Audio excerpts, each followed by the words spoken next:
Hello everybody, today in this video I'm going to take you to Castle of Finland. And in Finnish, the castle is called Soumenlinna, but it also has a name in Russian and a name in Swedish. It has a very deep and rich history that talks about how different cultures in Scandinavian communicate and interact with one another. So I'm going to go ahead and get started. We're going to depart from Bellevue College and we're having a short flight and we will go directly to Finland.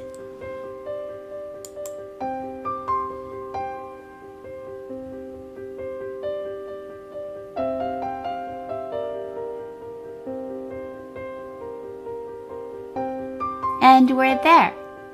As you can see, the castle itself covers a wide area of 8 different islands, big and small. We're going to make a few stops on that island and I will follow up with a few pictures I took during my last trip to Helsinki. In doing so, we hope that we can develop an understanding of how different layers of history actually interact with each other and how community of people were trying to make a decision of what to keep and how to move the culture forward and making a decision of how to maintain and manage the space so that future generations will have a deep and authentic understanding of the past of their people.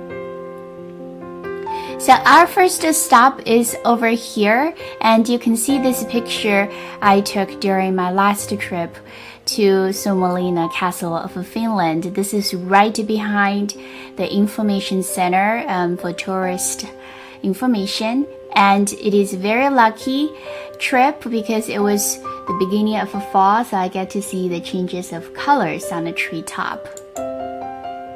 This is another picture I took, and as you can see that the castle started its history with the rule of Swedish government. So most of the original architecture we can see reflect that layer of history. And we're going to make a very brief stop at the official website of the Castle of Finland, and it gives you an idea of the very rich and complicated history during the Swedish era and then the Russian era, and finally to date as part of the integral culture and history of an independent Finland. And you can take your time later on to explore all of those interlayered history, and we're going to go back to the island and continue with our trip. I would like to showcase a particular building in terms of how community members, local people are trying to make a decision of what to keep and how to restore the historical buildings to reflect their attitude and understanding of how history and the culture should be kept and restored so that future generation can still stay informed.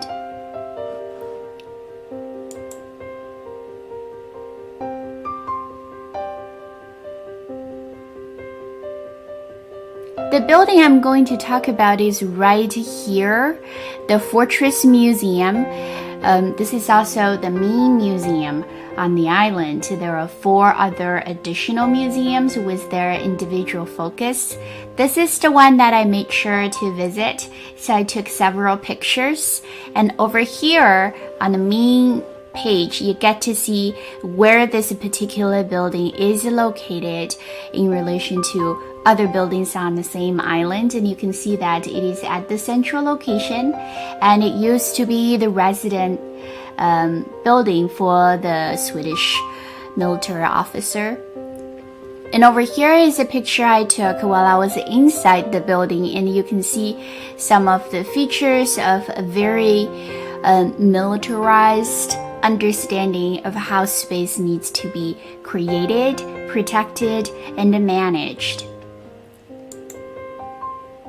And over here is a picture I took from their exhibit, which showcases a very critical decision-making point of how local people need to decide what to keep and what to remove. This is because during the Russian era, there are additions to the same building, and I believe it will be those rough edges. You can see some of the remaining of the bricks over here.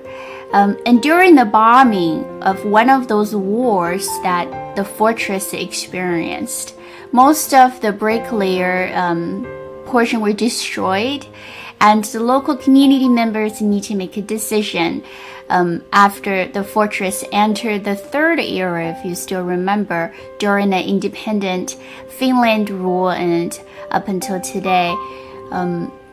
The new generations need to decide, what do we do with all of those relics and remains from the war period? I'm going to switch to the third picture over here. It's incredibly small and I don't think you can read, but this is also from the exhibit, and the display actually explained in detail of multiple things that the local community tried in order to make a decision of what to do with the remaining structures on the island. Once the former Soviet Union returned the island back to the independent Finland government. They did several things. They did a design competition, for instance, to decide what might be the best approach. They also did a wide voting across the entire community in Helsinki and even across Finland to decide what to do with the remaining structures on the island. And ultimately, as a communal decision, they actually decided that we're going to keep everything. We're going to keep all the layers, and we're going to tell our future generations and offer them a way to understand and relate to this very rich history of the Castle of Finland. So this is a very interesting detail I'd like to focus from the Fortress Museum and some of the thoughts I had. Our final stop on the island is the Bunker Hills, and it's a name I created myself, but this is also my best favorite location on the island. These are the bunkers. I believe most of those were built in the former Soviet Union area and during the Russia era, and you can see most of them now are grown into this little lumpy structure, and you can basically make out the lines on top of those lumps. But all of those are bunkers, and it reminds you of the military history of the past of the island. And these are some of the pictures I took over here, and you can see that here is the cannon. And very interestingly, however, and this is incredibly tiny, there is a cat. And it seems that this is her favorite sunbathing spot.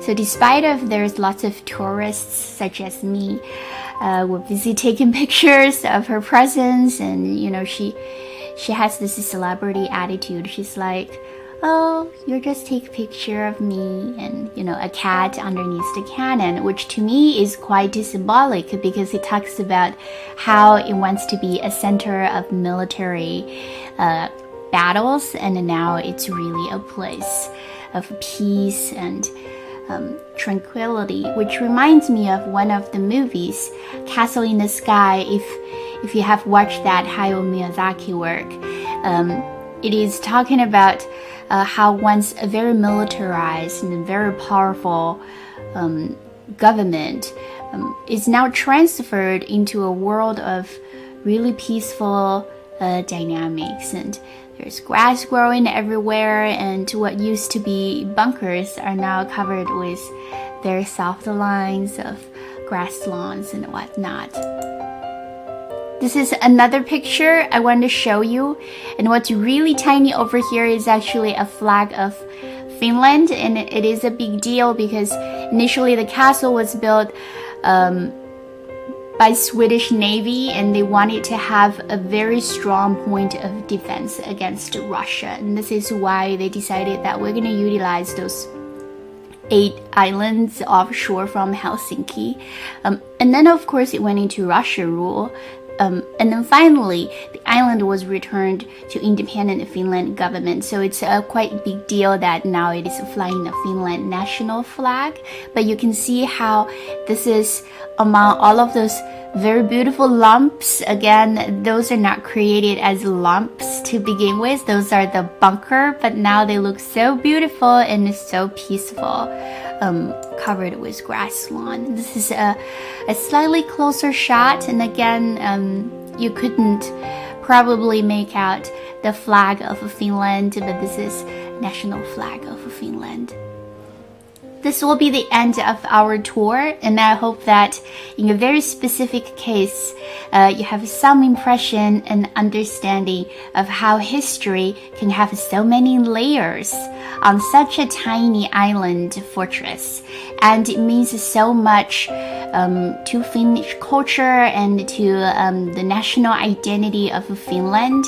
And we can see so many examples and the details of how cultures along the Scandinavian cultural circle, and they have so many opportunities to interact and influence each other.